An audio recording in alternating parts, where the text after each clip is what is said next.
The Guardian and the Traitor by Lucius Gallus. A Skal legend describing a dragon priest's corruption by herma-mora. One of the more intriguing legends found on the island of Solstheim is the story of a mythical figure whose name is long forgotten, but whom time remembers as the Traitor. Certain that this myth is rooted in history, I set out to learn what I could, and perhaps piece together a presumptive account of the events that gave rise to the legend. The tale is remembered best by the shamans of the Skal, that unique tribe of Nords, whose culture evolved along an entirely divergent path than that of their brethren in Skyrim.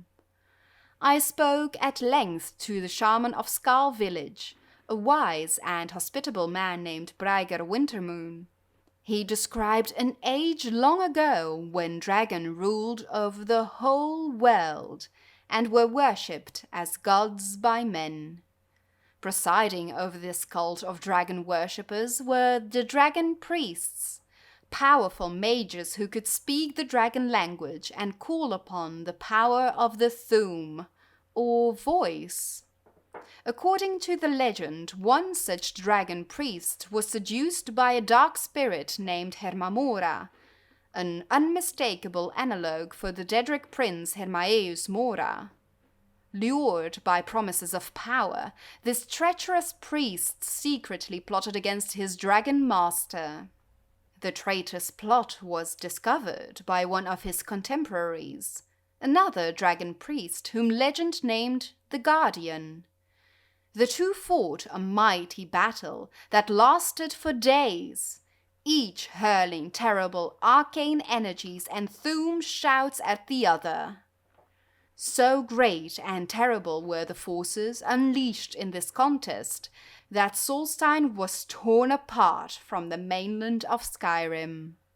Here the myth clearly descends into the realm of pure fantasy. The Guardian, whom the legend presents as a paragon of loyalty and nobility, finally defeats the despicable traitor, who seems to represent all that is corrupt and evil in men. Their epic duel is clearly representative of a greater struggle between good and evil.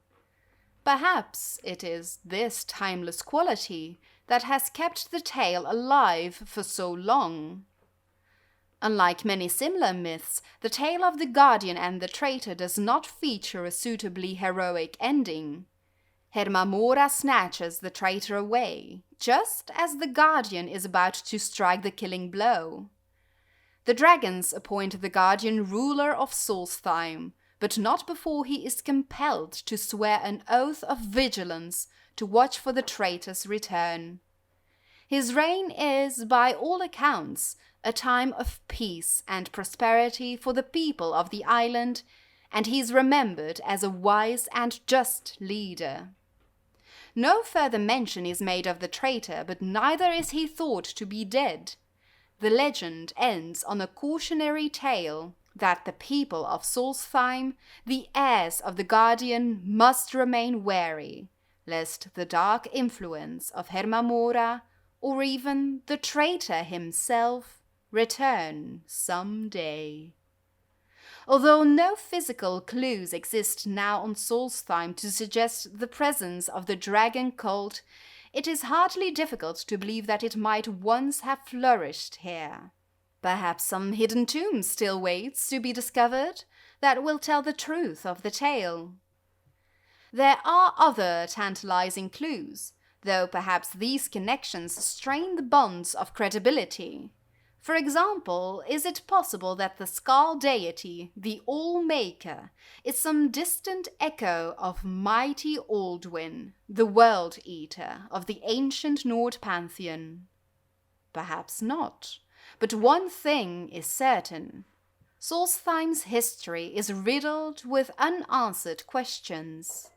Perhaps future generations will pull aside the veils of mystery and reveal the truth about the origins of the Skal and the identities of the Guardian and the Traitor.